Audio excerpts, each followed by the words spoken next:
Salutation to the Triple Gem. Let us pay respects to the Triple Gem. Arahang Sama Sambuddho Bhagava Buddham Bhagavantang Abhivademi.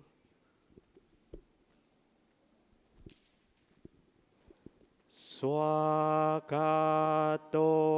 Bhagavata Dhammo Dhammang Namasami.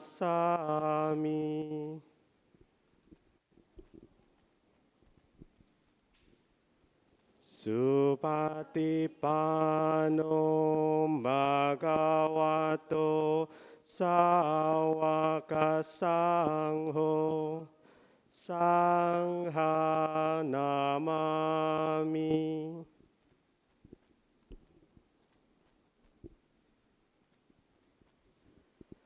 Offerings. Please put your palms together to partake in the offerings to the Buddha. The offering of the 5 items allows us to express our gratitude to the Buddha and serve as a symbol to help us remember the teachings. Please join wholeheartedly and read the verses together. Offering of light. Light symbolizes wisdom. May the light of Dharma dispel the darkness of ignorance.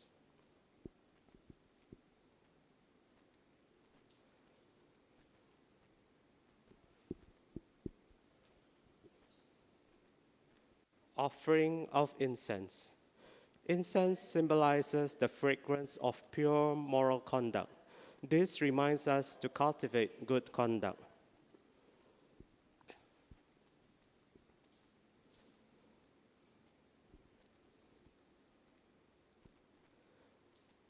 Offering of water.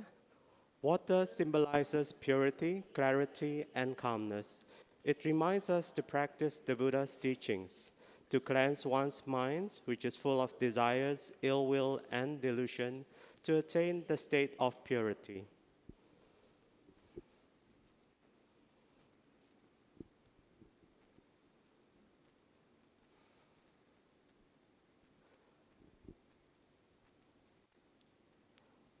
Offering of fruits. Fruits symbolize the ultimate fruit of enlightenment, which is our goal. They also remind us that all actions will have their effects.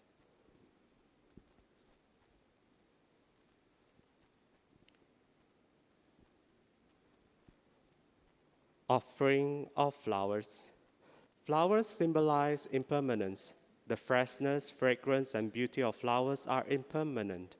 This reminds us that we should all be in the present. Remembering thus, we should reduce our craving and attachment.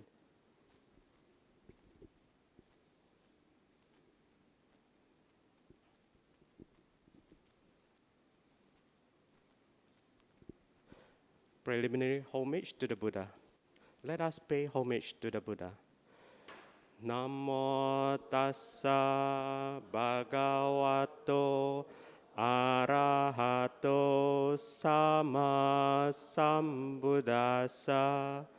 Namo tassa bhagavato arahato sama sambuddhassa.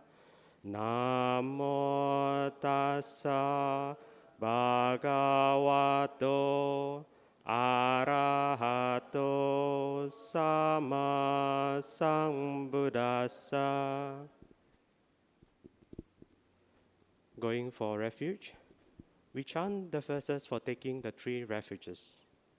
Buddhang saranang gacchami, Dhammang saranang gacchami, Sanghang saranang gacchami, Dutiyampi Buddhang saranang gacchami, Dutiyampi Dhammang saranang gacchami, Dutiyampi sanghang saranang gacchami. Tatiyampi buddhang saranang gacchami. Tatiyampi dhammang saranang gacchami. Tatiyampi sanghang saranang gacchami. The 5 precepts. We chant these verses to observe the 5 precepts. Panatipata Veramani Sikkhapadang Samadhiyami. Adinadana Veramani Sikkhapadang Samadhiyami. Kamesu miccachara Veramani Sikkhapadang Samadhiyami. Musawada Veramani Sikkhapadang Samadhiyami. Surameraya Majapamadatana Veramani Sikkhapadang Samadhiyami. Recollection of the Buddha. Let us recollect the sublime qualities of the Buddha. Iti piso bhagawa arahang sammasambuddho vijacharana sampano sugato lokavidu Anutaro purisa dhammasarati Sattha dewa manusanang Buddho Bhagavati.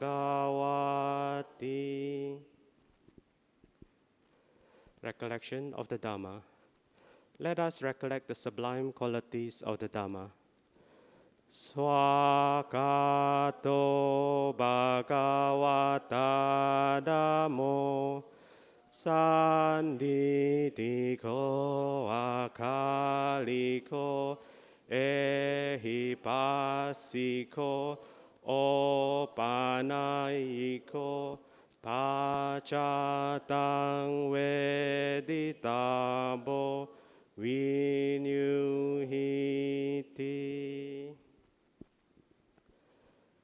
Recollection of the Sangha. Let us recollect the sublime qualities of the Sangha. Supatipano Bhagavato Sāvaka Sangho Ujupatipano Bhagavato Sāvaka Sangho Nyaya patipano bhagavato sāvaka sangho Samici patipano bhagavato sāvaka sangho Yadidang chattari purisa yugani Ata purisa pugala esa bhagavato sāvaka sangho ahuneyo pahuneyo dakineyo anjali karaniyo Anutarang punyaketang lokasati. Sadhu, sadhu, sadhu.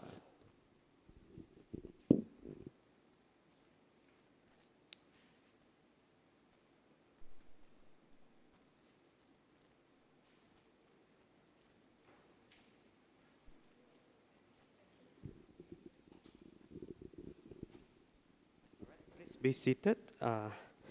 Sit at your comfortable position. And before we start, let's go through a collection of announcements for today.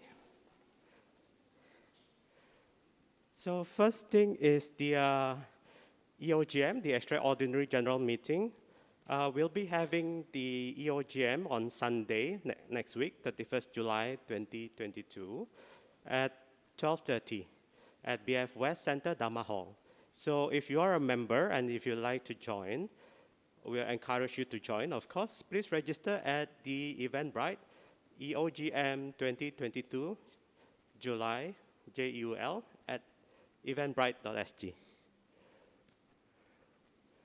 Now for next week, Sunday service, we'll have a pre-recorded talk by Bante Buddharakita from Uganda, Africa, with the topic Freedom from Fear. So you can join us on site, or you can also join us from Facebook as well as YouTube, because it will be broadcasted at the same time. And for those of you who have children or have nieces or nephews, you can ask them to join the BF Junior Youth from age 13 to 16 on Saturdays, 3 p.m. to 5 p.m. Next week, the topic is Buddha's financial advice, and it will be held via Zoom. And the 6-week workshop by Sister Sylvia Bay, a series of workshops with the theme A Meaningful Life, A Beautiful Death, every Saturday from 16 July to 27 August, 2 p.m. to 5 p.m. Next week, the topic will be a lifelong preparation for transition. If you like to join, please register at lifejewel2022.eventbrite.sg. So you can still register if you're interested. Now we are looking for volunteers for the DDP Junior volunteers. Activities is on every Sundays, 10:30 a.m. So if you are interested to volunteer to shape the young minds with Buddhist Fellowship, please write to info@buddhistfellowship.org. Now we are doing a collection for the wheels for Renchi Home Care. So we are doing a collection to purchase 2 special vehicles with lift mechanism. This is to transport the elderly and the frail to go to the hospital and to go to different locations. So the estimated cost is about 300,000 Singapore dollars. So if you'd like to participate, if you'd like to contribute, you can do a pay now to Sis Catherine at 9835-6438. If you'd like to take a snapshot, because you can't remember the number, maybe I give you a 3 seconds or 5 seconds to do that. Otherwise, Sis Catherine is at the back. You can approach her later, right? So end collection is by mid-August 2022.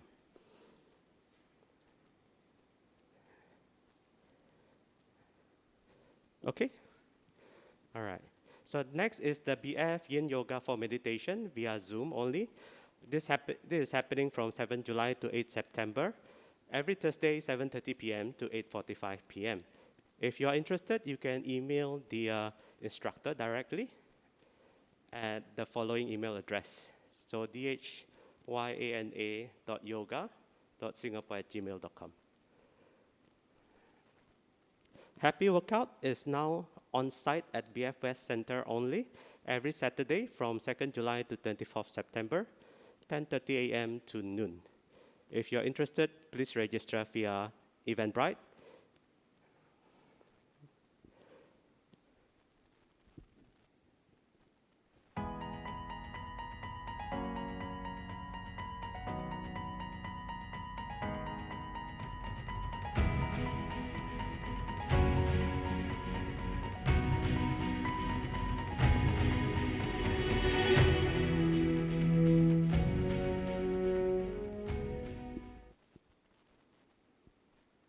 So the highly end-year retreat with Ajahn Brahmari, it will be happening on the 16th to 22nd December 2022, overseas at Batam Beach Resort. So if you are interested, please sign up. The super early bird price before 15th of August 2022, 5 p.m. Singapore time. So if you'd like to know more, and if you can't really see the registration site, you can later see the posters outside or approach the office. All right. The registration site is year-end retreat 2022 at year-end retreat 2022.eventbrite.sg. Now, after reading or after going through a collection of announcements, we're going to hear more from Sister Rachel Lim. The topic for today is our best investment in life. So I believe this topic is very relevant to us because nowadays when we talk about investment, it's very uncertain. Cryptocurrency has fallen for now, and a lot of people are talking about retirement. So before we start, let me just read some profile from Sister Rachel Lim. So Sister Rachel Lim has been volunteering as a Dharma class teacher, helping students discover the relevance of the Buddha's teachings and apply the Dharma in their professional and daily life. Sis Rachel is working in the human resources field with an MNC, right? So without further ado, I will pass the mic to Sister Rachel, and she'll be guiding us with a short meditation as well. Thank you.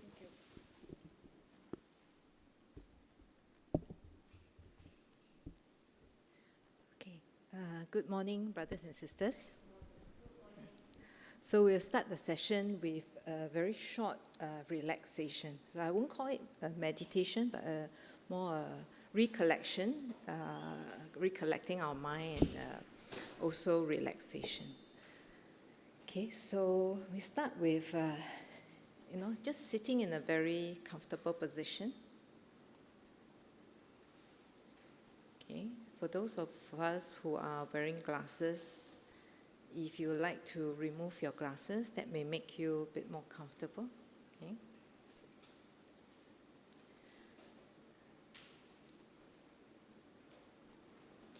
And you're ready, you can very gently shut your eyes, close your eyes.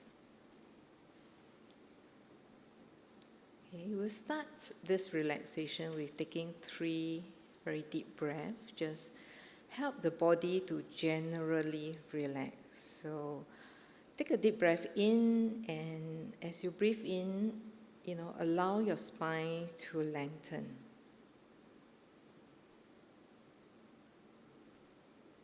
And then breathe out deeply, and when you breathe out deeply, allow your shoulders to drop. So breathe in, focus on the spine, lengthening the spine. And as you breathe out, drop the shoulders. Just focus on your shoulders, allow it to just drop.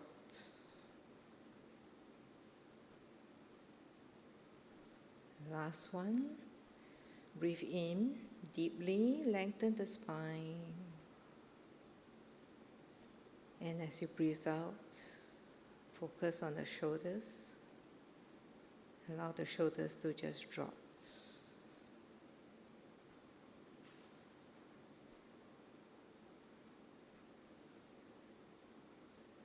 If you are doing some relaxation at home, if you find this deep breathing helpful, you can do a few more times.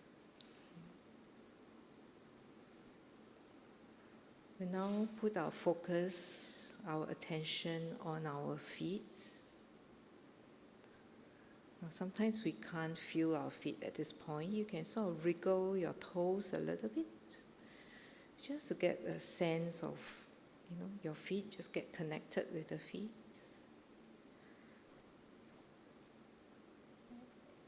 And as you put your attention there, just allow the feet to really relax. Right? Our feet has carried us everywhere we go. Now we just tell our feet to relax. And sense for any kind of tension or discomfort. And just allow the discomfort or tension to just leave your feet so that your feet feels comfortable and light.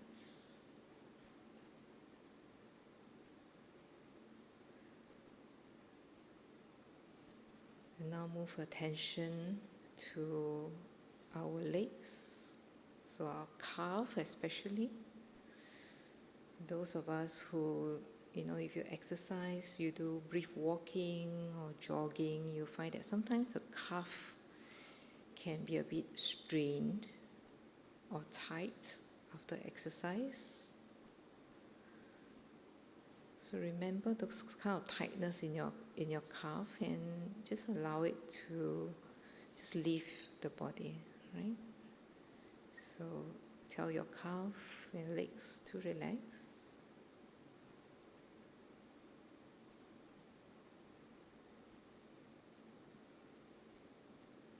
Now we slowly move attention to the knees.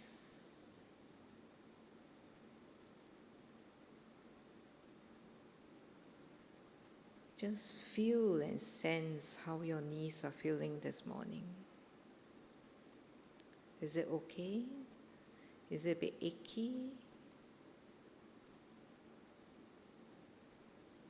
And just relax. Allow everything, including the achiness or a little bit of tightness, to just leave our body, leave the knees.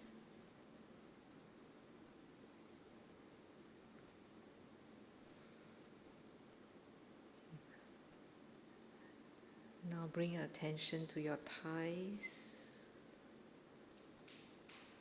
These are bigger muscles in our body, so relatively easier to feel it.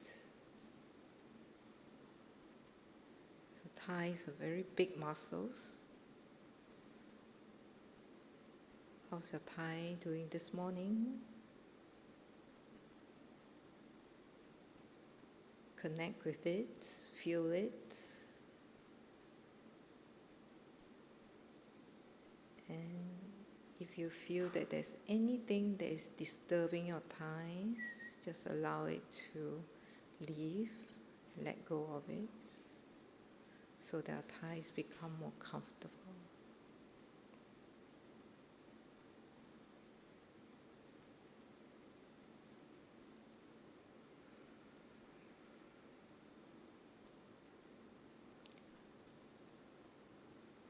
Now move the attention to the hip.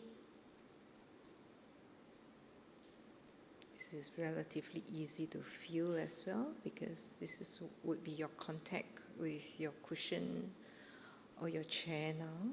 This is the area.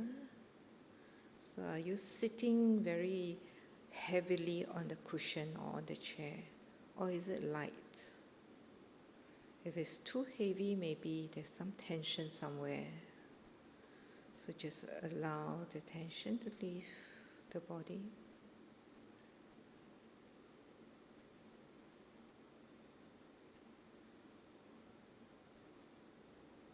Very slowly, gently move attention to our tummy. Now, when we want to look slim, we always tuck in our tummy, right? That's the source of tension, actually. So when we are relaxed, actually our tummy will be bulging out a little bit. So relax, allow the tummy to bulge out. No one is looking at us anyway. It feels very comfortable when the tummy bulges out and is relaxed. You don't have to push it out, just naturally relax it, and then you find it bulging out a little bit.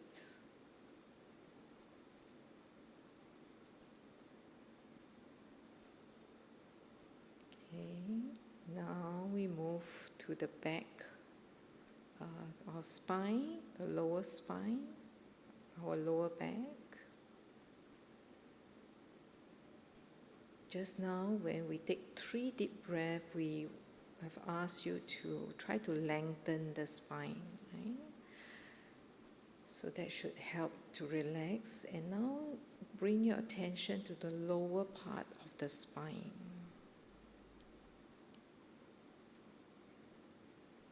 How does it feel? Is there any discomfort or aching or tightness? For those of us who sits in the office for longer hours, we find that our spine, our lower spine, tend to feel a bit tight at the end of the day. And this could accumulate over the years. So every time we do a relaxation, put our attention there and allow those accumulated tightness to just leave our body. Tell our spine it's okay. We don't have to be tense up now. You can relax.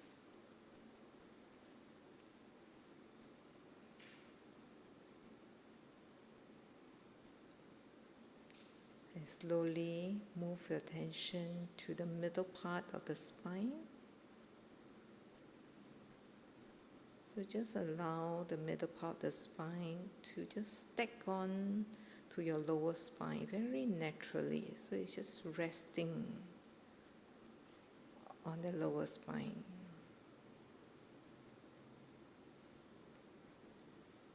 Just now, as we lengthen the spine, we sort of give the spine some space. So if you lengthen it well, you should feel it's more relaxed.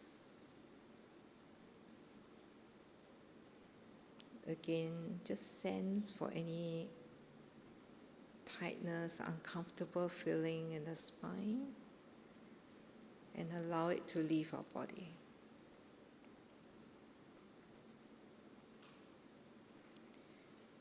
Move your attention up to the shoulders, the upper back and the shoulders. This is the area that we should pay more attention to. First of all, there's a very big piece of muscle here. And if you notice, every time when we are tense, our shoulders immediately would tense up. So this is where, this is the part of the body that takes a lot of heat from all our stress, emotions that we feel on a daily basis. So, like what you did just now, allow the shoulders to drop. Allow the muscles around in your shoulders to relax.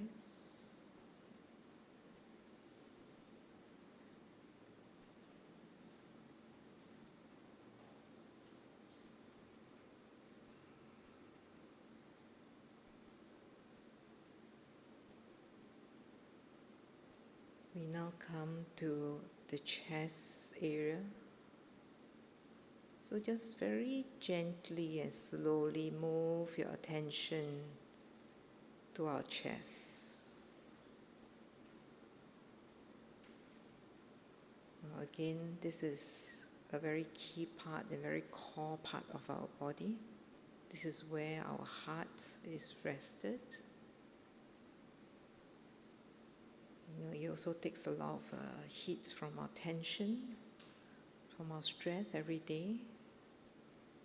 So feel your heart, feel the muscles around in the chest area. Most of us would feel a little bit of tension, or you sense a little bit of tension there. Just be kind to the tension that you discover. And allow it to just leave.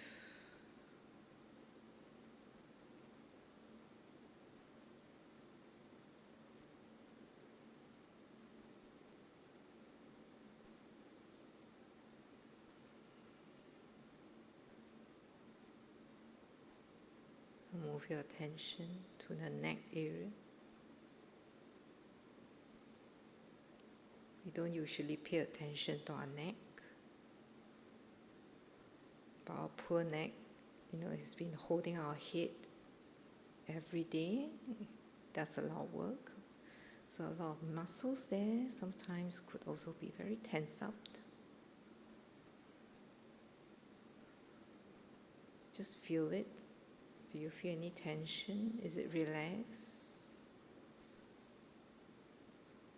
If it's not, just try to relax it as you breathe in and out.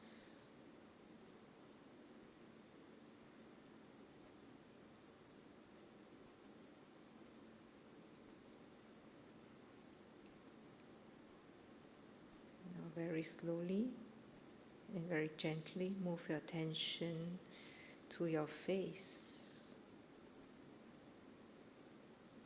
Our face has many, many different muscles, small muscles. In the course of the day, we have a lot of expression when we talk to people. As we watch TV, our muscles are all doing all kinds of work. So allow the facial muscles to relax.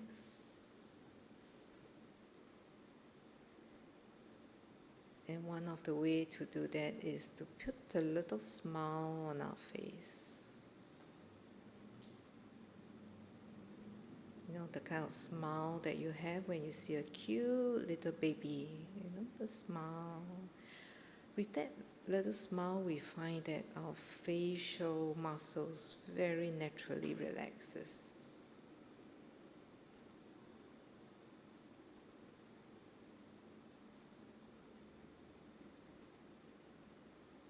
And now, I'd like you to bring your attention to your eyes. We strain our eyes a lot, especially now. When we read, the phone almost every hour of our life, except when we're sleeping. So that brings a lot of strain, tiredness to our eyes. Take this opportunity to connect with your eyes.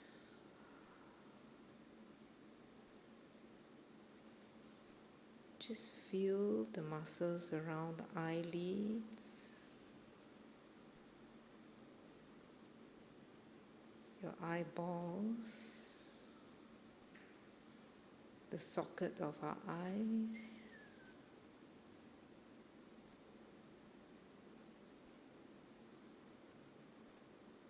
Are you relaxing your eyes? Allow the eyes to really, really rest. No tension, no strain.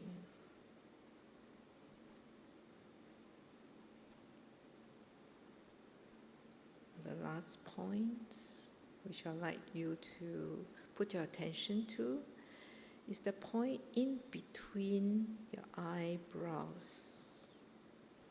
Just take notes, just feel that part of your face, just right between the eyebrows. Is it tense? Does it feel comfortable?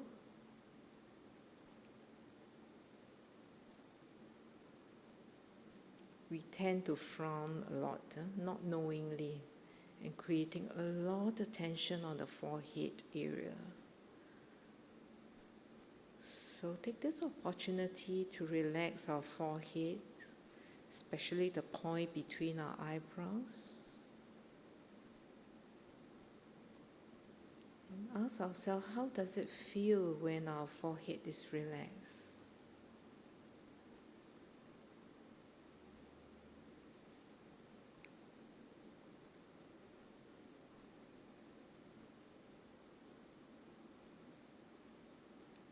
that we have relaxed most part of our body, I'd like you to just take note, notice how the body is feeling now.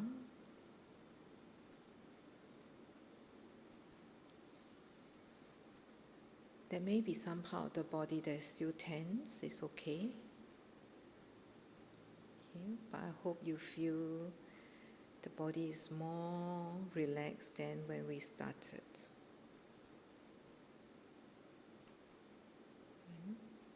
Take a few breaths here, breathing in and out naturally. And just notice and feel the body. Just be with the body and enjoy a light and more relaxed body at this point.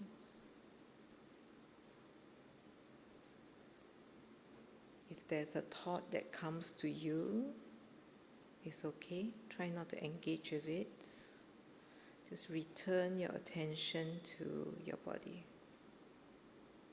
Enjoy the lightness, the relaxed body.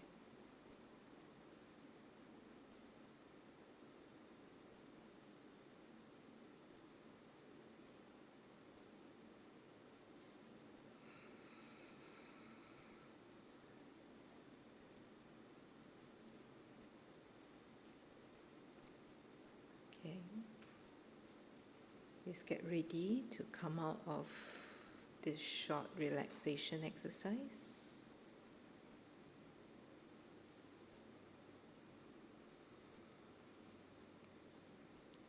You're ready. You can very slowly open your eyes.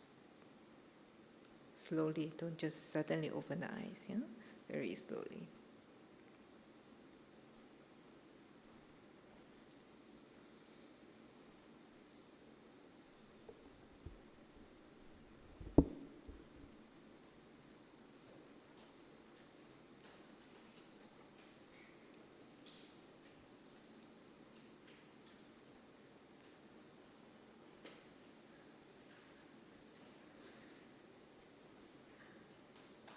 Okay, good morning everyone, once again, and welcome to this sharing session this morning.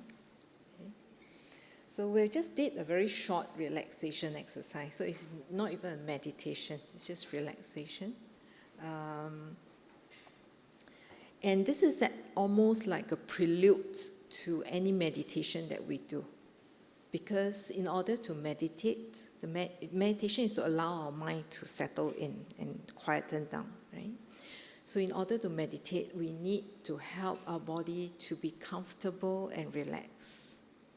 So practicing this relaxation, personally, I find very, very helpful, right? And if we are following the Ajahn Brahm's method of meditation, once our body is relaxed, that's when we go on to take note of the present moment. Okay? So this is like, preparing us, or, the very first step or very first part of our meditation. Okay? So try to do it every day if you can. When you first do it, you will find you don't really feel the benefit. Once you begin to get the hang of it, actually it feels very good. Like just now I feel like, can I continue? Because it's very relaxed and it feels very good. Okay, it's also good for our health, actually. Yeah. Okay, so the other thing that I want to mention about this is, you notice today I start with the foot. Start with the feet and then move up to the head. All right. You can also start with the head, or start with your facial muscles, and then slowly move down until the feet. Okay. You can do it either way. It's nice to sometimes alternate, because when you keep doing the same way, after a while it becomes like a habit, and then our body is less sensitive. When you do it differently, in different way, alternate, our body tends to, body likes a little bit of variation. Then we're more sensitive to it. Okay? Now, if you're very busy sometimes, let's say at work, you just have a couple of minutes, all right, to relax. You can't do the whole body. You can also choose one area of your body to do it. All right?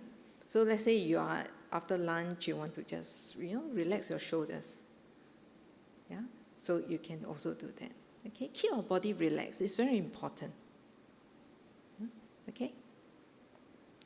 Okay, so today, I'll now move on to the topic that we're going to discuss today and share today. It's about our best investment in life. So just now, brother says that, wow, now investment is very important because there's so much volatile events that is happening. The stock market is going up and down. There's inflation. Everybody is talking about, how do you make your money work harder and all that. So I guess investment is probably one of the most favorite topics that we talk about with our friends, right? Besides, where's the latest nice food that we can find, right? We discuss a lot about investment with our friends, maybe with family members, with our spouse. And it's important, right? We want, to be able to provide for ourselves and provide for our family in the monetary terms, material terms, right? But today we're going to talk a little bit, take a slight different angle on investment. We're talking about investment in life, investing our life, okay? But first of all, that word investment, what does it really mean? When you invest, let's say in the stock market or in a property, what does it really mean? It means you want to earn more money, right? Correct? You want returns, right? We want an appreciation of the value, whatever we invest in. Correct? And today,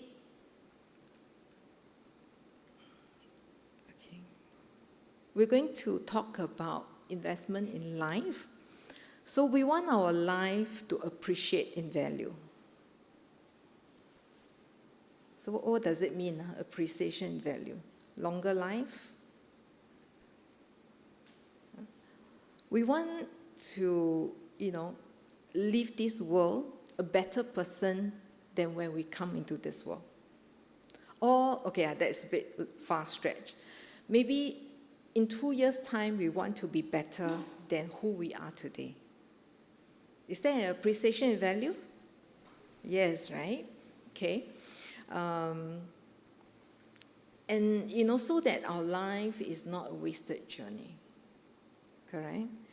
I remember, in a lot of books, they always say, at your deathbed, right? You look back and you ask yourself, how has my life been?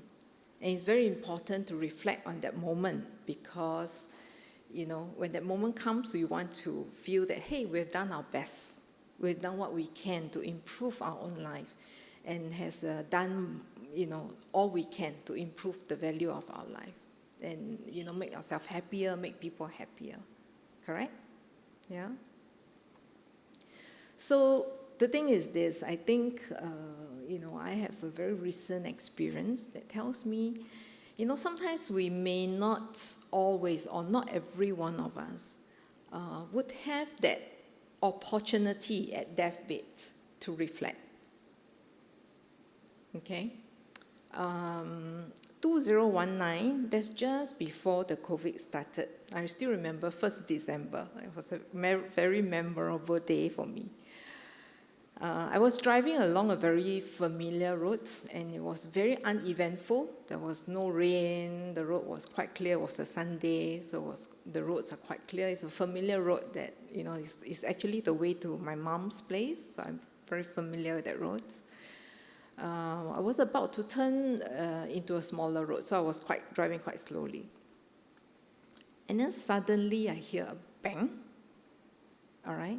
And I totally lost control of my car. I could just feel that something is moving, but I don't know what is it. Okay.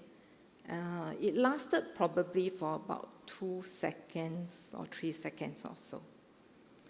By the time the car stopped, I was actually on the left lane, the leftmost lane, and that road has 4 lanes. By the time the car stopped, I was already at the middle island. Okay, meaning that my car has gone up to the middle island.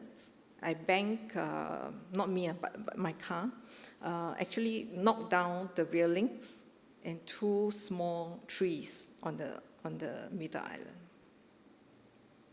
So actually, even then, I don't know what happened. It was after that I knew I was actually hit by a truck, okay, and the car spun, okay, 270 degrees across 4 lanes, and then the car landed on the middle island. Okay, the car was badly damaged. It was in the workshop for a month, very badly damaged. But very luckily, I was okay, except for a little bit of bruise on my leg. Okay, so that freak accident, and was very shaken. As I recollect to you, I could still remember how it feels. I was very shaken at least for about 2 weeks. Okay, and that incident taught me 2 things. First, I may not live to a ripe old age. I cannot assume that I will. Okay. Secondly, like what I just mentioned, not every one of us would have a chance to recollect our life the moment when we are about to leave this world. If I have left the world in that accident, actually I wouldn't have a chance to recollect. I was just in actually fear. Okay. So, sorry, Sunday morning I shouldn't be telling you something so morbid, but it's just a recollection and a reflection. But I think I'm just very, very lucky to be, unhurt. I was not hurt at all. So I think, it gave me a chance to think about, we should always do our reflection while we can. Okay, reflect on what is happening in our life, reflect on what is important to us, reflect on, where we want to go moving forwards, how we want to live our life well. Okay, so I hope today we can spend, this session doing this recollection and this reflection together. So the 3 questions that we will ask ourselves today and reflect together. Okay, the first one is, what's the nature of our existence? Okay, the second question is, what should we invest our resources in? Okay, and how is our investment portfolio today?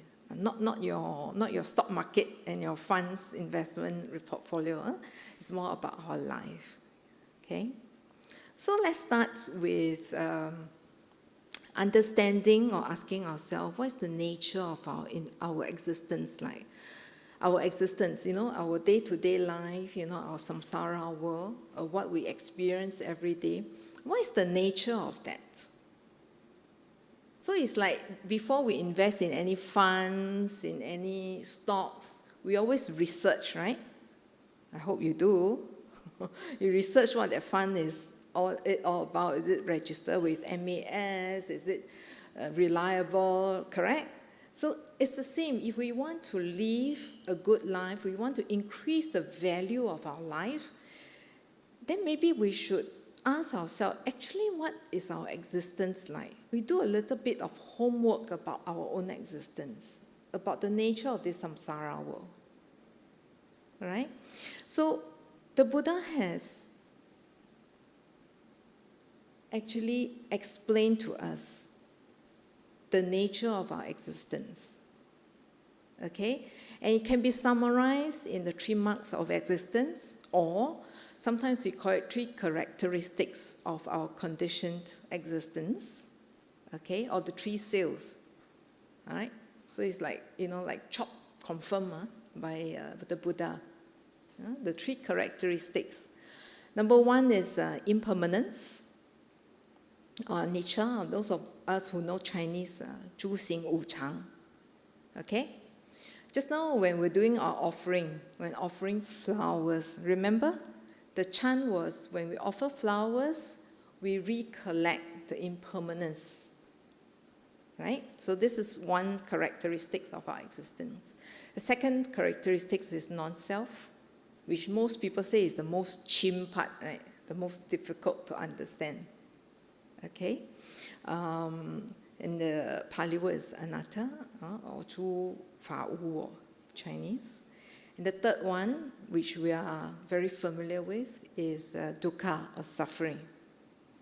Okay? 有漏皆苦. All right? So these are the 3 characteristics of our existence that the Buddha has taught us, has told us. All right? And the Buddha has always said, go examine, go investigate, whether is this what you experience in our life. Okay? The 3-mark existence, if I will, it is almost like the fabric of our existence. It's like, what makes up our experiences in life, okay? That everything is conditioned, all right, impermanent, interdependent, and cause sufferings, right? Now the key is this. We have to realize what the world really is, and then dismiss our false ideas and ignorance about it. So we have to not just take the learning or the Buddha's teaching as it is. We have to investigate and ask ourselves, these 3 marks of existence, these 3 characteristics, do I really experience it in our life, in my life? Okay? And this is very much linked to right view in Eightfold Path. If you remember Eightfold Noble Path, the very first one on the list is right view, right? So when we have the right perspective in life, we have the right views in life, that's where, we would begin to shape and move and steer our life in the direction that we think is appropriate.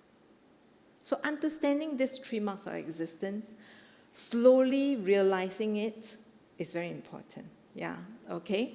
And for this sharing, we will just focus on one. For this morning's sharing, we just focus on impermanence. Otherwise, it's too long. If we talk about all 3, it'd be too long. So we talk about impermanence a lot, right? Every time something happens, and then we talk among our Buddhist friends, our Buddhist friends will always say, impermanence, right? But do we really understand impermanence? Maybe today we can take this chance to dig a little bit deeper into impermanence. So impermanence, actually, what it means is things changes, right? And that things changes because all things are conditioned. Nothing actually exists by its own. Like this table, it doesn't exist by its own, right? It must have certain things that contribute and build it, and then it's supported by like 4 legs. And everything is conditioned in a way that it has multiple conditions to make it, to give it its existence. So maybe I can give you an example. We talk a lot about health, right? Our own health. So what contributes to our health? Diet, yes, the things that we eat. You are, they always say, right? You are what you eat, our diet. Exercise, yes, very good. Because just eating itself doesn't help to strengthen our muscles, for example. Right? So you need to exercise to keep your muscles going, keep the blood circulation. What else? Sleep. Yeah, very important, right? Because it's only when we sleep we rest. Yeah? So that contributes to good health. Yes. Emotions, very good. Yeah. So even if we eat well, we exercise, we can sleep well, but we are always, say, angry with people, frustrated, we find that our mental health gets affected. And most of the time when the mental health gets affected, you can't sleep well. You can't digest your food very well anyway, right? So it's all interconnected, yeah? So you see that, in order to keep a healthy body and a healthy mind, there are multiple attributes, there are multiple conditions that needs to come together in order to make that happen. Correct? So we understand our existence by understanding that whatever that we experience in our life, whatever that exists in our life, all phenomenals, they actually come together because of multiple conditions, not just one, okay? So, for example, things that are very external, things that we can observe very easily. Our climate change, for example. Just very recently, there's a lot of reports about, in Europe, there's heat wave, right? And even ourselves, I think you could feel it, right? It seems to be getting hotter, in the last few years. The climate has changed because certain conditions has changed, right? So we can observe those changes that happens around us. Politics, a lot of ups and downs. Material things in our life, you can observe the change, right? Recently, I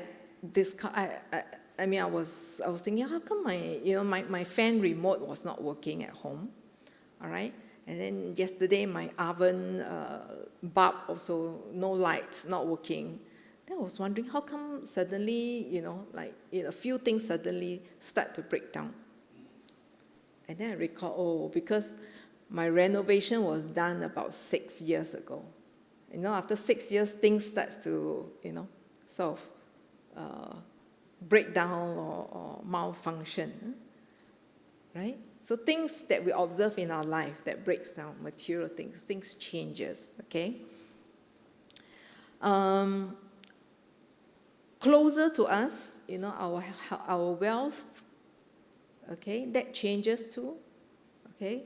A lot of talk about inflation, right? When there's inflation, it means, if you have $5 initially, now that $5 becomes of a lesser value, right? Okay, our wealth, all right?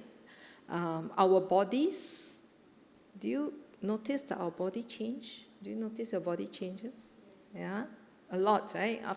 Especially after a certain age, the change can be quite significant and quite fast. Okay, recently I have an experience. I experienced, my vision is not so good, like a little bit blurry, a bit like short-sightedness, okay? And I was wondering why, because at this age, you should not start to develop short-sightedness, okay? So because of my other health condition, I went for an eye check. And then after all these checks, luckily nothing, it was okay. But the doctor suggested to me, he says that, your degree in your eye is very different. Your right eye is short-sighted. You have short-sightedness on right eye. Your left eye is perfectly fine, right? No short-sightedness. So all these years, your left eye has been working very hard to compensate for your right eye. That's why your vision is good, okay? But again, he says, after a certain age, nowadays, every time a doctor says after a certain age, it's like like an alarm. The muscle, my left eye muscle is no longer so agile. So it doesn't focus, so quickly. And that's why I'm actually experiencing some blur vision. Yeah? So luckily, the problem gets fixed when I have a pair of glasses to correct the short-sightedness. Yeah. But it just tells me that without me realizing, the deterioration is already taking place in my body. Okay, so that is again, an alarm to tell me impermanence. It's around us, it's everywhere. It's in our body, it's in the things that we have, it's in our relationship. It just defines, how our existence is, right?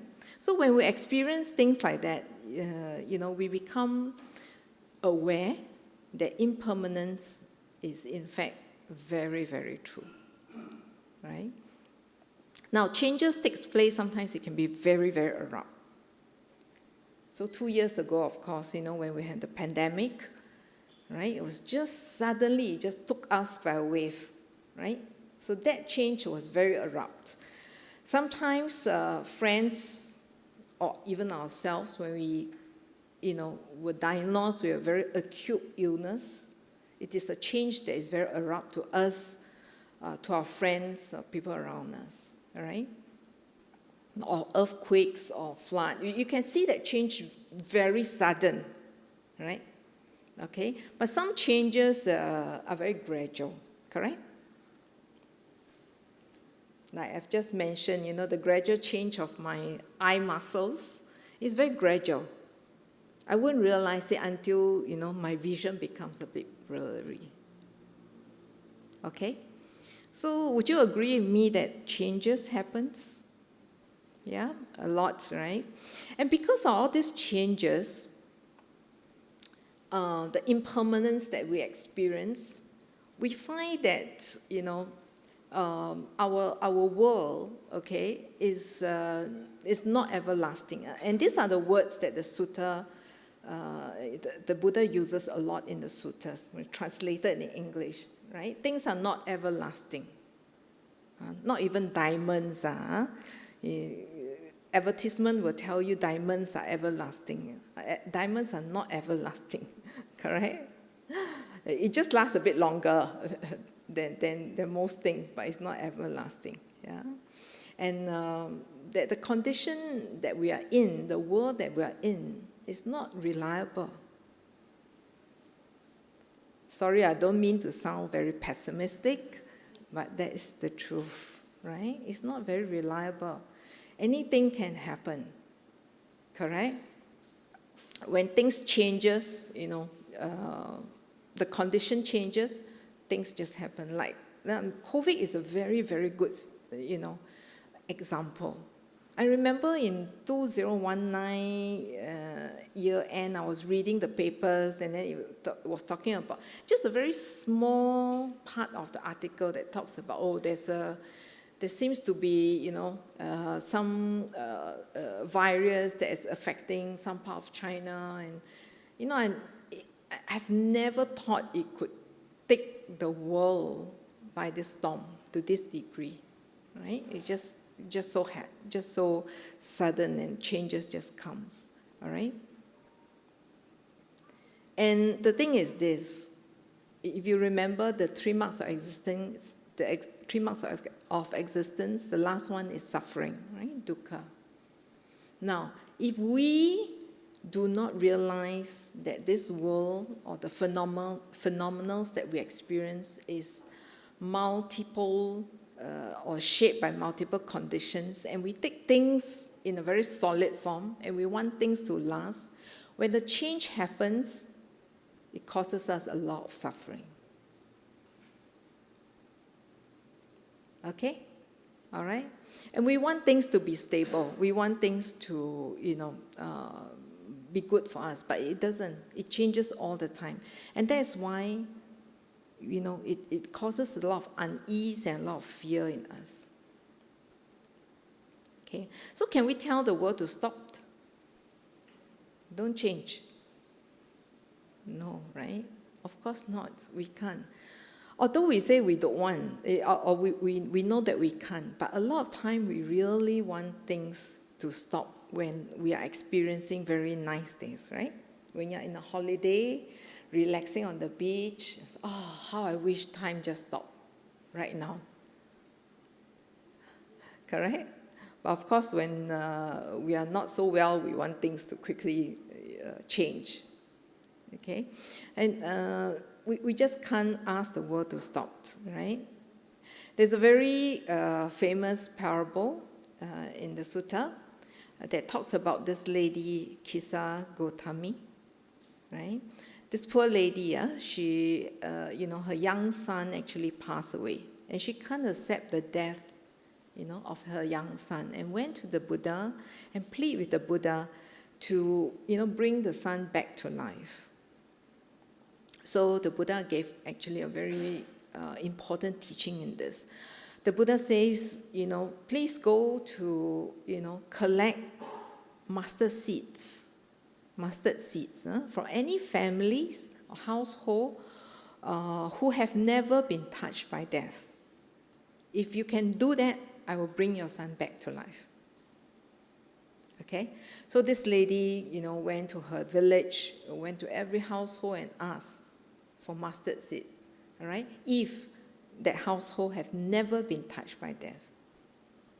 But of course, she couldn't collect any. Okay? Then she went out of her village to another village to try to collect and share the same experience, right? There's no households that has never been touched by death. And after, going to a few villages, she finally realized that it is something that is so universal, you can't change, all right? Or rather, if the change comes, there's not something that you can reverse it, all right? Okay? Now, sudden death of our loved one is very, very hard to accept. If you allow me to share a personal experience, about that was probably about 20 years ago. I was working for a company, a manufacturing company, and then we had an accident in the plant, okay? And one of our employee actually was badly hurt. We sent him to the hospital, called up his wife to come to the hospital. And at the hospital, the doctor came out after trying to save him to tell us that he has passed away. Okay, and at that point, they allowed the wife to actually see this employee for the last time. And because the wife was alone, so, I accompanied her, okay, to meet her husband for the last time. And I will never in my life forget what he told her husband in that room. All right? He told her husband, wake up, you get up now. You promised to take care of me, you promised to take care of the children. Why are you lying there? You get up now. Okay. I could never forget what, she told her husband in that situation. And that's how painful it is. It's how painful it is. Okay? Sorry, telling you all so much of. I hope I don't spoil your Sunday. So changes, how do we respond to changes? Do we love it or do we hate it? Or do we fear it? Can you recollect the last change that you have in your life? Do we like it? Did you like it? Or did you fear it? Or maybe a change that you think may happen soon? You accept changes, yes. Yes, the sister say we must accept changes, all right? The reality is we normally, all right, only accept half the changes. When there's a salary increase, we accept that changes, all right? That change, great, in open arms, very good, yeah? Because there is a change that we welcome, a change that we like. Okay? But if there's a change that we do not like, that's where we find it hard to accept. And that is why, deep down, we feel very insecure. We feel that, there's some kind of unease, there's some kind of a suffering, a very deep sense of uneasiness in us. if we are able to just accept whatever comes along, then we find that we are free. We are free from fear. Okay? So I hope I got your buy-in on impermanence. I hope we have a little bit of deeper understanding about impermanence at this point. Okay? Now knowing impermanence, or the 3 marks of existence, we didn't discuss all 3, only impermanence. And now just knowing impermanence itself, this existence, then how should we invest our resources, our life resources? Do you think you have resources? All of us here? I'm not referring to the money in your bank, not only that. What kind of resources do we have? Every one of us here. Time, very good. We have time, right? Okay. Until the day we expired, we have time. Yeah? Okay. Relatively good health. Would you agree? Yes? Relatively good health, right? We are able to come here, we are able to move, and we can do some exercises. I think we are in physically good health. We have a sound mind? I hope so. Yeah? And more importantly, we also have the chance to learn about the Dhamma. We have the chance to develop ourselves in a spiritual path. Right? So these are some of our resources. Another resource that I was thinking about actually just last week. Yeah? We live in a very peaceful country. Yes, we have a very conducive external environment. And that's part of our resource. Yeah? Last week, I actually went to the Bay Area to just, join in the fun, the NDP rehearsals, right? And then in those NDP rehearsals, they, fire the gun salutes, a lot of bombs as part of the performance, right? And when there's guns sound going on, there's bomb, you can still hear the audience cheering, yay, and all that. And that sets me thinking. I think the people in Ukraine today, if they hear this, they must have a lot of fear. All right? So, cherish, the kind of peace and, good environment that we're in today. Yeah? So all these are our resources. We all have it.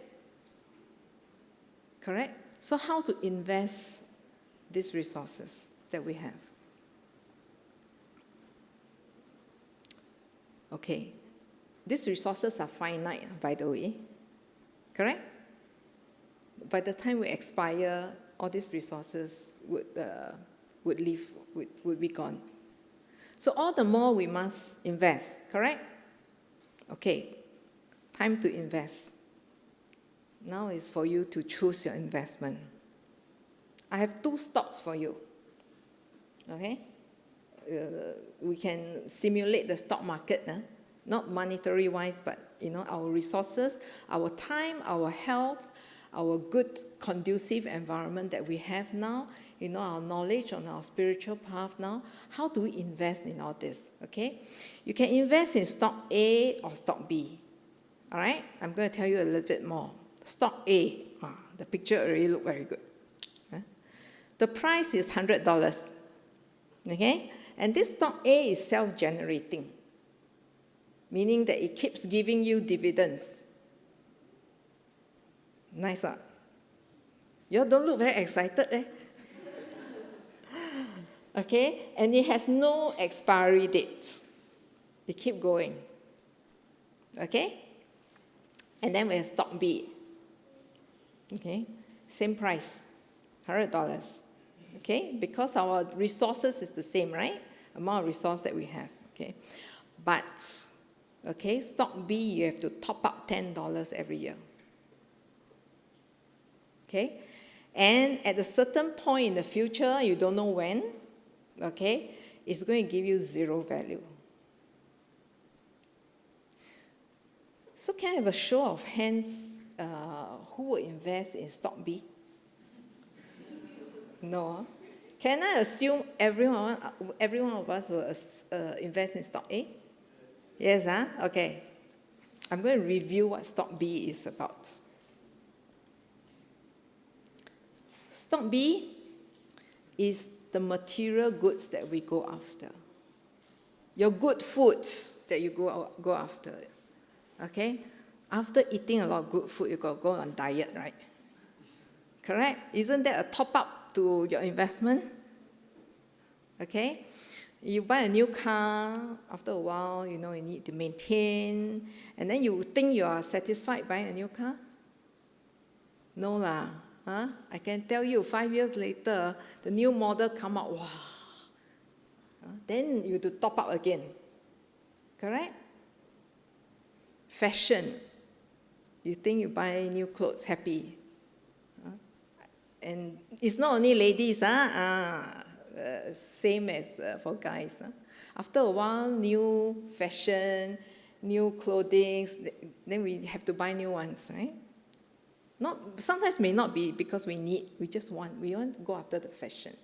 Right? Again, we have to top up. Mobile phone. When you buy a new mobile phone, you're very happy, right? Yeah? After 2 years, got the new iPhone 13, 14. Then the Samsung got flip open one. Very cool, right? Want to buy that. And mobile phone, I think your top up is not only $10. Because it's not just the money you spend on that, it's also the time. Right? How many of us sometimes, get hooked on just flipping our phone? Sit at home, sometimes you just start, looking at your Facebook. You spend 1 hour doing that, not even realizing it. I self-confess, I sometimes drop into that category. I have to tell myself, hey, better stop doing this. Yeah? And I think we've spent far too much time on a mobile phone. Far too much time. Is it a worthwhile investment? Knowing that it is not going to give us any return? Something to think about, yeah? Okay? So what's stock A?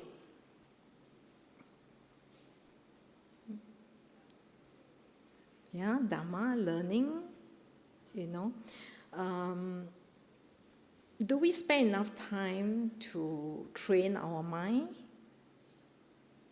To allow our mind to quieten down? Do we spend enough time to cultivate kindness to our family, to our colleagues, people around us? Do we spend enough time to cultivate the right state of mind, a blissful, peaceful state of mind?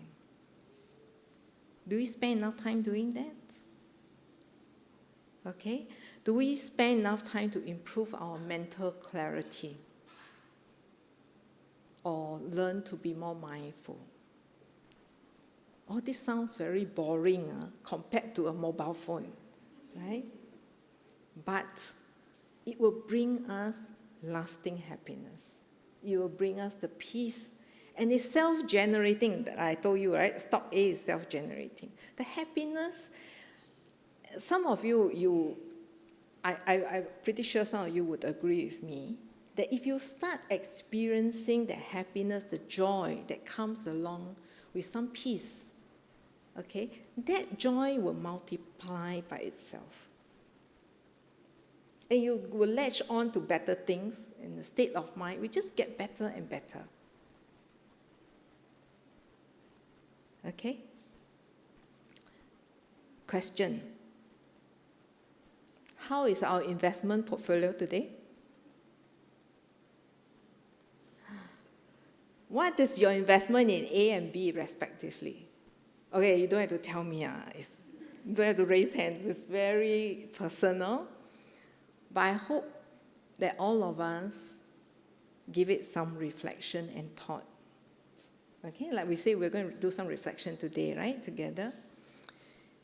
Ask ourselves, what is your investment in stock A and stock B today, as of today?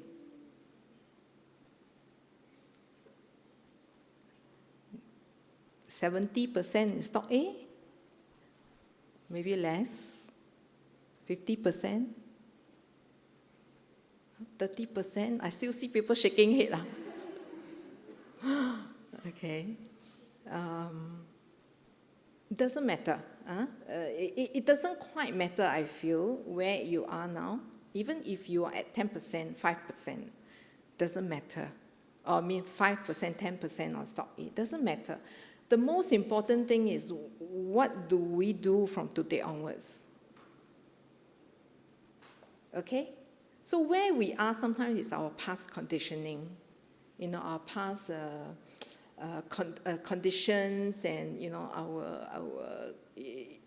the resources that we have. Some of us may be working very hard, right? So you may not have thought about it. Okay? But most important is, where do we go from here? Okay? Are you moving towards more into stock A, or are you moving towards more into stock B? That's more important. Where we are today is already past, right? It's more importantly, where do we move from here? Okay? So would you like to make changes to that proportion? How many of us think that you like to make a bit of changes to that proportion today? I see some of us nodding ahead. Yeah? Okay, think about it, reflect about it. Yeah. Always remember, stock B is very attractive. Your K-drama, your Netflix, you get entertained, you get absorbed inside. Wow, very nice. But it gives us zero return. Yeah. Okay. Whereas stock A will generate something that is more everlasting. Okay? All right? And how can we improve in our investment? Some of us who think that you want to improve, how do you improve? So today, go home, unsubscribe Netflix. Don't have to take drastic action. Okay? It's always little by little. Right? Don't push yourself to the extent that you find, wow, you really cannot take it. And then you don't even want to go and listen to Dharma talks. Worse, okay? All right? Don't push yourself. Don't push ourselves like that, okay? Take baby steps. Okay? Start with spending less time with our mobile phone. Okay? Can be done? Yeah, less. I'm not saying totally no, but less. Okay? The Buddha has always taught us, right? Invest in learning the Dhamma. Like what we're doing today. Hearing some sharing, doing reflection together, reading Dhamma books, all right? That is the very first part of the Eightfold Path, Eightfold Noble Path, instilling right views, giving us the right perspective in life, telling us what is most important in life. Okay, so we start with that. And then the second part is spend some time to invest in contemplating, all right, and reflecting. Okay? After we learn the Dhamma, don't just learn and remember the words. Reflect on it. Ask ourselves, how am I doing? But before we ask ourselves, how am I doing? Ask ourselves, have I got the understanding correct? Sometimes when we learn the Dhamma, we feel a bit uncomfortable, right? For example, when I was a very young Buddhist, when I just started Buddhism, the precept of no alcohol actually makes me a little bit uncomfortable. I'm not a heavy drinker, but I'm a social drinker at that point in time. Okay, and that makes me a little bit uncomfortable. And I keep investigating and ask myself, have I got my understanding correct? Why should I do that? Okay, of course that's a very long story. It took me 20 years to eventually say that, I'm not going to drink anymore. That's a long story. I won't describe it here, but it's very important to investigate. We don't have to take, the teachings wholesale. We should take it, understand it, and question and ask ourselves, have I understood it correctly? Everybody's life is different, all right? So it cannot be wholesale. It must be something that suits and fit into your life experience. All right? And then you adjust accordingly. But you must always understand what is correct. The right view is very important. So don't adjust until it becomes like, your own kind of belief, okay? You must always go back to what the Buddha has taught. And then invest in practicing. After understanding, after reflecting, we have to practice it in our life. It's very important. And I'm going to say this, I hope you all don't take offense, all right? I hope the Buddha friends here don't take offense. I find that one of the biggest pitfall, one of the biggest gaps that we have as Buddhists, in the Buddhist community as I observe it, is that we have solid learning. We know a lot about Dhamma, we pick up terms, we can debate with people, we can, articulate what the terms are and all that, but we don't practice enough. We don't practice enough. And I think it's very important that we practice. Okay? I can't emphasize that enough. Okay, and practicing doesn't mean that you have to meditate 2 hours every day, right? It's not easy. For some of us who are working, right? It means picking up little things in life and really put our attention to it and apply what we learn. Okay, those of you who have attended my sharing about, putting practice in at work. We've talked about putting just little things at workplace, insert certain practices in your workplace that allows you, windows, small windows every day to practice. And the practice eventually is to train our mind, is to help ourselves go to a better mind state. Okay? And why do we not want to practice? Does this sound familiar to all of us? Too busy. I'm very busy leh. Got no time to practice. Can we practice when we brush our teeth? We can. Okay? And don't be too ambitious. Okay, tomorrow, Sister Rachel said must practice. Tomorrow I will practice, I sit for 1 hour, I will do this. Don't be too ambitious. Start small. Start with one thing tomorrow that you do every day. Brush your teeth. I hope you brush your teeth every day, right? In the morning, when you wake up, when you brush your teeth mindfully. First day, you won't sense the difference. Second day, you won't sense the difference. Do it for 1 month. Does it take up time? No, we have to brush our teeth anyway, correct? Or choose something else. You drink a glass of water every morning? Yeah. Drink that glass of water mindfully. Don't think of anything else when you drink. Every time you drink, right? Today at the office, later I'm going to do this, you don't even taste the water, correct? But can we just drink that glass of water mindfully? Does it take time? No, right? Not much. Maybe you drink a bit slower, but it will not take much time. Can be done? Can. Okay? Soon. I'll practice soon. So procrastination. That's our habits kicking in, right? Habitual karma, habitual power coming in. So we have to try to deal with that, okay, skillfully, all right? Some of us may say, too difficult, I cannot do. Yeah. Is it too difficult? It's up to us to design our program, our own learning program. Don't make it too difficult for yourself. Make it possible for ourselves, okay? And a very common term that I always hear, wait until I retire. Okay. So, retirement and impermanence, we don't know when that will come first. Okay? All right? So, don't have to wait until we retire. You can practice now.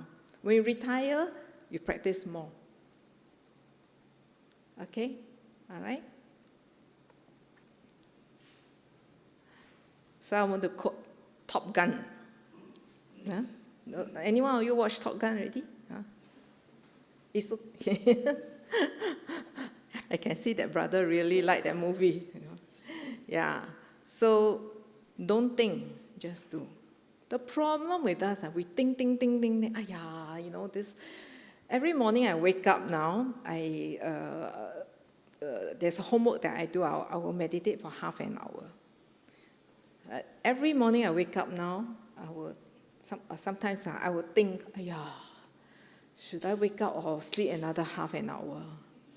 Actually, last night I have a call until 11, very tired.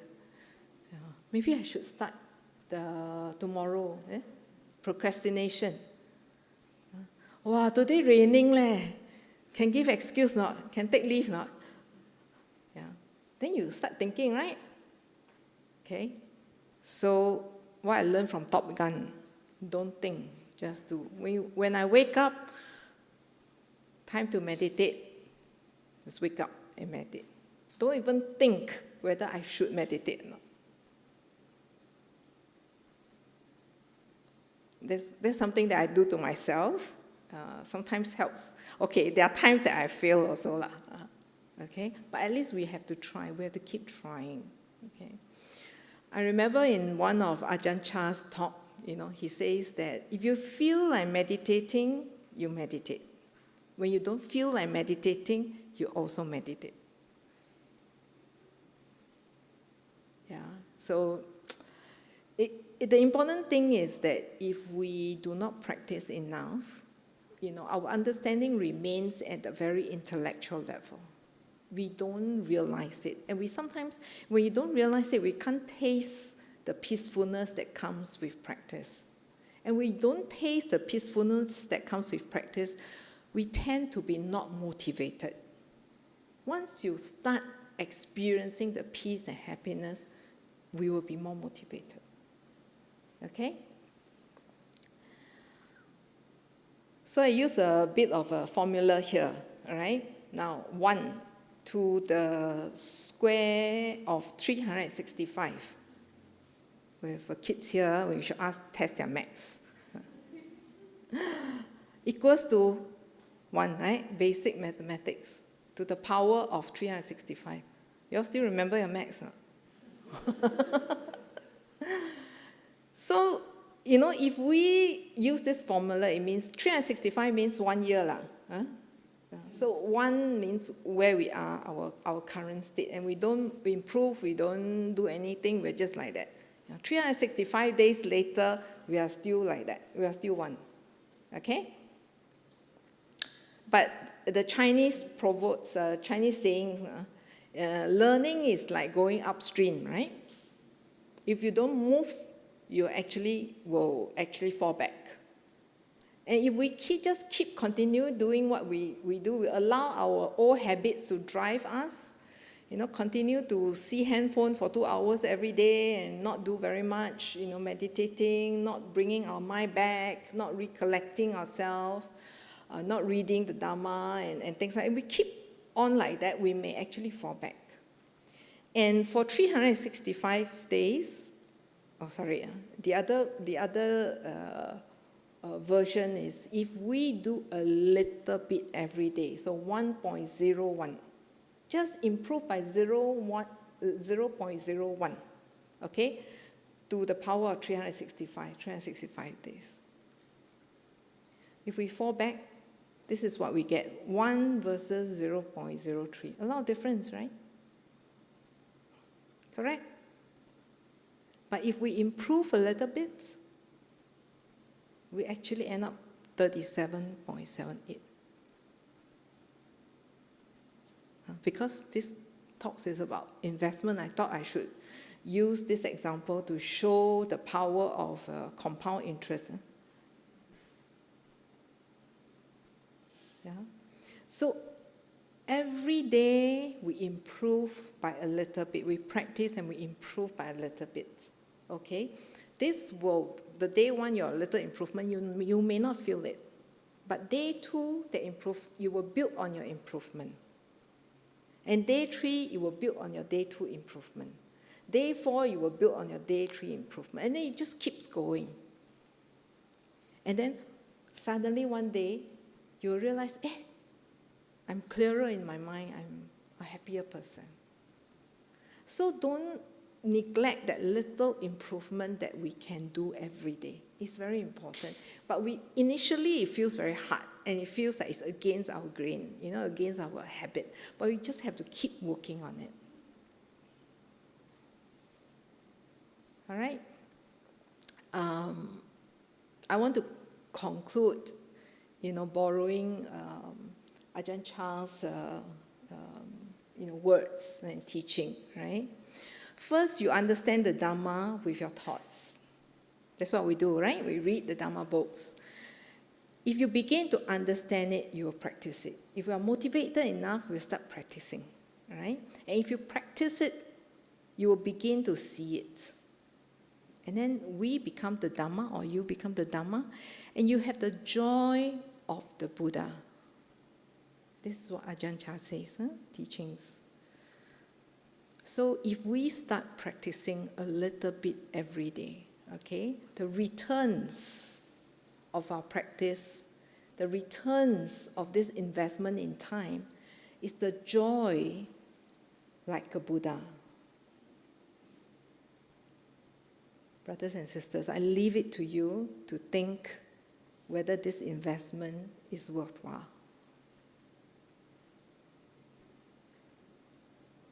Okay, all right, with that, I'm happy to take any comments or questions. Or any sharing that anyone has. You're welcome. All right, thank you, Sister Rachel.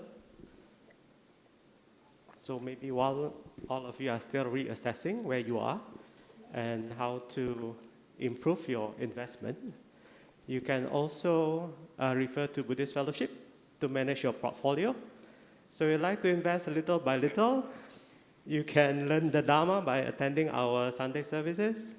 If you like to do more, you can also volunteer as a DDP volunteers to shape the future minds. And if you want to donate, very easy. Just now, I think we saw the announcement.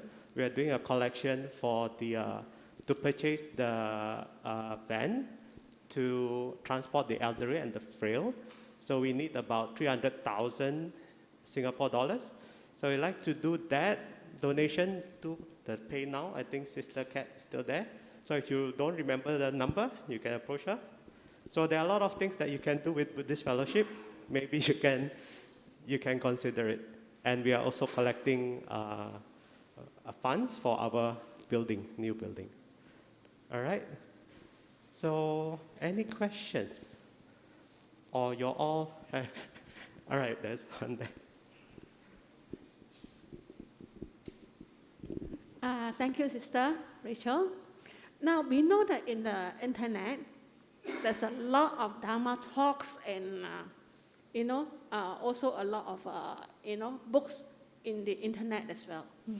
And most of us are using our handphone, to be able to access to these great talks by the teachers of overseas and all, and not necessarily available in Singapore itself. Yes. Now, am I investing in stock A or stock B now? If I go into the handphone to reflect on these talks and listen to these talks. Okay. Thank you. Yeah, thank you. So if you are using your mobile phone to listen to talks, to watch YouTubes or read something on the internet about the Dhamma, of course you're investing in stock A. So it's the usage of the phone is about how do we use that device in a productive way, in a way that will improve our life. Okay?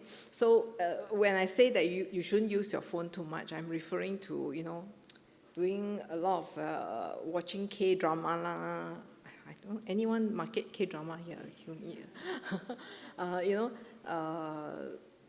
Or watch just YouTubes, It's very addictive, I find. When, YouTube, you watch something, and then you will give you something else, right?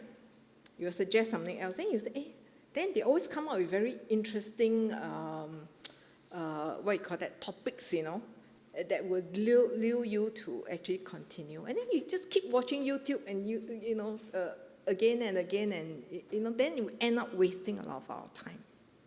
Right? But if you are using the device as part of your Dhamma learning, of course there is more stock A.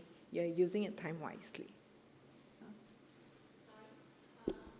There are some, even K-drama itself, or some of the Netflix stories, or even movies. Yeah.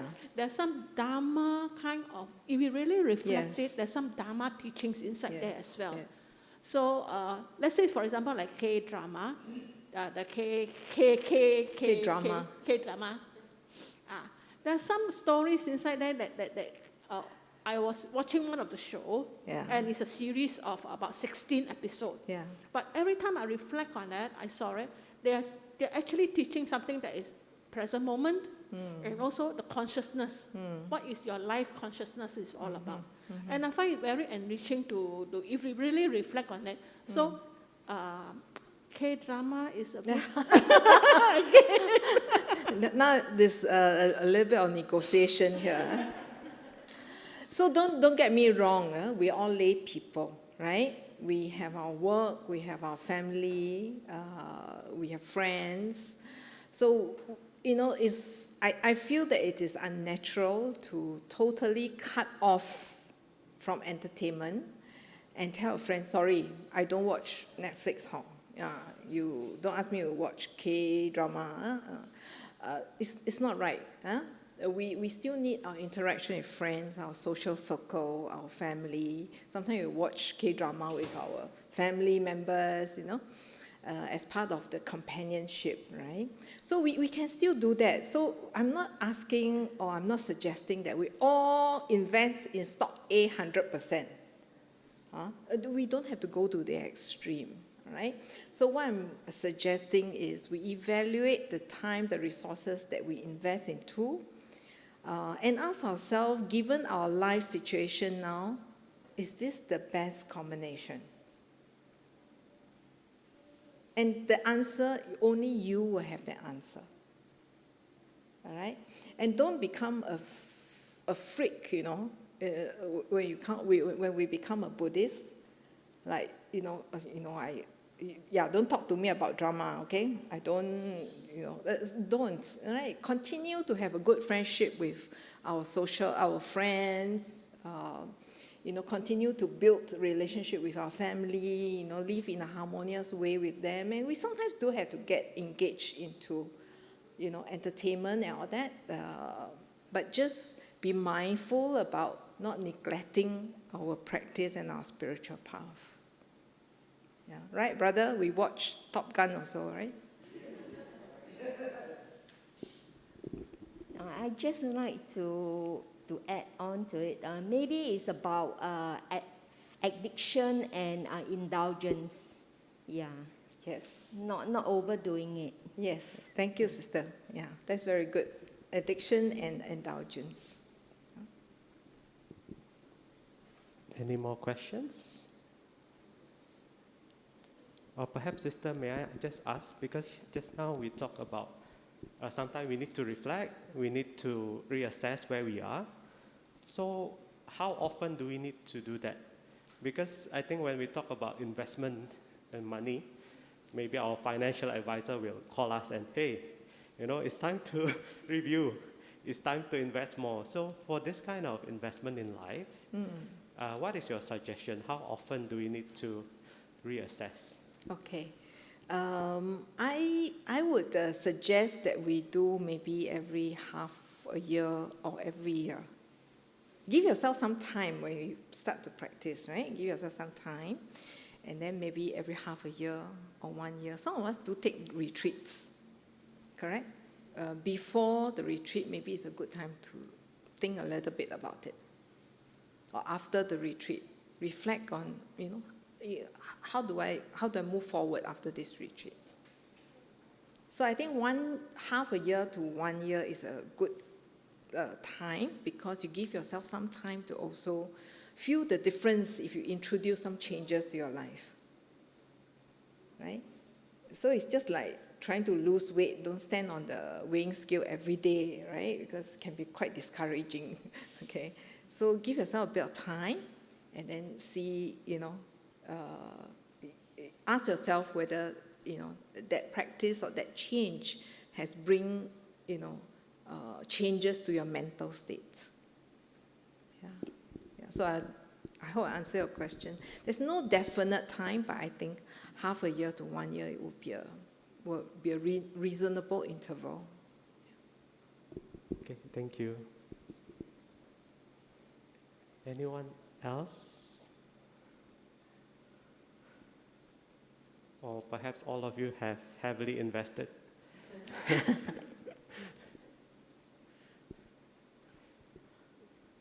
If there is no more questions, then perhaps we can... Do a dedication? Yeah. Oh, yeah. Okay. Father, you lead. Conclude. Thank you very much.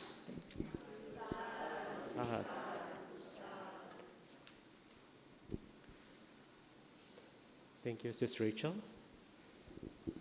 In Anjali, let us invite all sentient beings to participate in our acquired merits. Etawata cha ammehi sambatam punya sampadam sabbe dewa anumodantu sabba sampati siddhya. Etawata cha ammehi sambatam punya sampadam sabbe buddha anumodantu sabba sampati siddhya. Etawata cha ammehi sambatam punya sampadam sabbe satta anumodantu sabba sampati siddhya.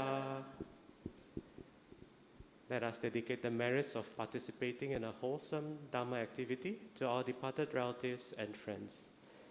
Idame nyati nang hotu sukita hontu nyatayo. Idang me nyati nang hotu sukita hontu nyatayo. Idang me nyati nang hotu sukita hontu nyatayo. End of service dedication. I dedicate the marriage which I have accumulated to the cultivation of my mind in order to bring happiness and benefits to all sentient beings. I dedicate the marriage to my parents, children, spouse, relatives, friends, colleagues, and my adversaries, wishing them long life, good health, happiness, and prosperity. May we never part from the Triple Gem, and may we always walk the path towards enlightenment. Closing homage, let us pay respect to the Triple Gem. Arahang sama sambuddho bhagava Buddhang bhagavantang abhivademi Swakato bhagavata dhammo dhammang namasami Supatipanno bhagavato sāvaka sangho sangha namami Sadhu, sadhu, sadhu.